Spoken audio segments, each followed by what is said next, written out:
soit les danses ignorées du Rwanda ou les tambours royaux du Burundi, c'est aussi des traditions qui remontent.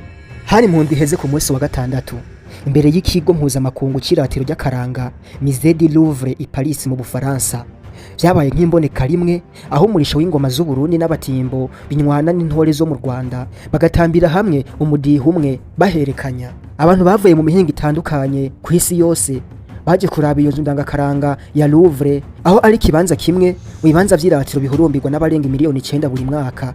Bahinduye intumbero yari yabajanye maze baje guteramira iryo sabukuru ryari ryahuje intore z'u Rwanda n'ingoma z'u Burundi. Iyo sabukuru y'uwo munsi itariki 17 z'ukwezi kwa gatanu uyu mwaka yateguwe n'umwanditsi akongera akaba umuririmbyi Gaël Faye asanzwe afise se w'umufaransa na nyina w'umunyarwandakazi. Gaël w'imyaka 43 asanzwe yavukiye mu Burundi avuga yuko intumbero yiwe ari ukwerekana itunga rifishwe n'akarere k'ibiyaga binini aho umuco ari igikoresho mu kunywanisha Abarundi n'Abanyarwanda. Gaël Faye yagize ati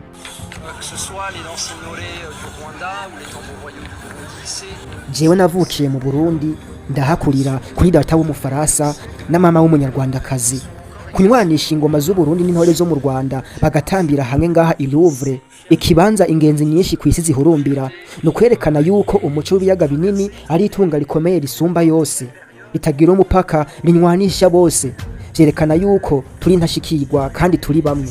Gaël Faye w'imyaka 43 yavukiye mu Burundi kuri se w'umufaransa naho nyina wiwe w'umunyarwandakazi.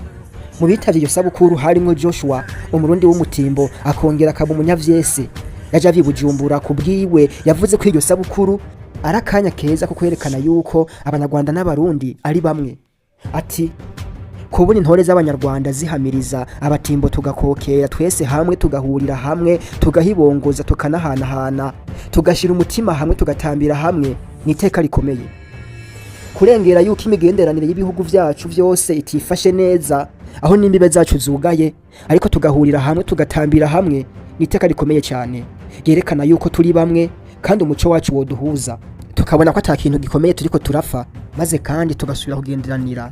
Ivyo bihuriye ko na Jean-Claude Kaze umunyarwanda w'umwiyeretsi w'intore ahavuga yuko umuco ushobora kunga bashamiranye.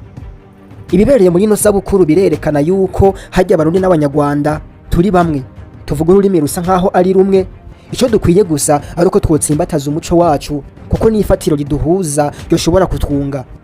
Ntawibaza ko vyoshoboka ariko raba turabikoze ipari n'abandi ntibaturabireko. Bamwe bati ni isabukuru y'umwizero.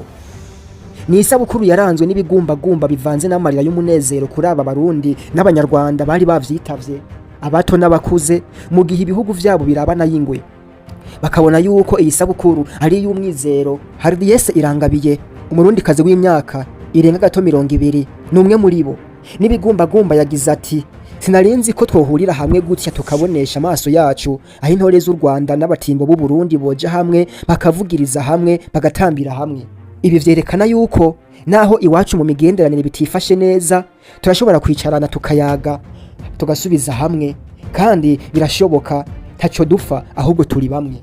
Eka na Didi umunyarwandakazi w'imyaka irenga 50 nikabibona ahagira ati ntako bisa nta majambo mfise. Ibi vyerekana yuko atakarimbika hari mu bihugu vyacu. Ati reba kuntu sha turi beza aha ntimubona ko dufise itunga ari wo muco wacu tukareka kurabana nabi kandi turi bamwe. Ibibereye ngaha umwe wese abifate nk'isomo. Uwo muvyeyi niko yongeyeko akorora n'amosozi. Yaba ingoma z'u Burundi canke intore z'u Rwanda vyose biri ku rutonde rw'itunga kama rikwiye gukingirwa kw'isi. Urutonde rwishira hamwe mpuzamahanga rijejwe imico n'akaranga kw'isi UNESCO Patrimoine Immatériel de l'UNESCO. Ingoma z'u Burundi zashizwe kuri uru rutonde itariki 27 Munyonyo 2014. Intore zo mu Rwanda zikaba zahambije ingoma kuri urwo rutonde inyuma y'imyaka 10 muri 2024.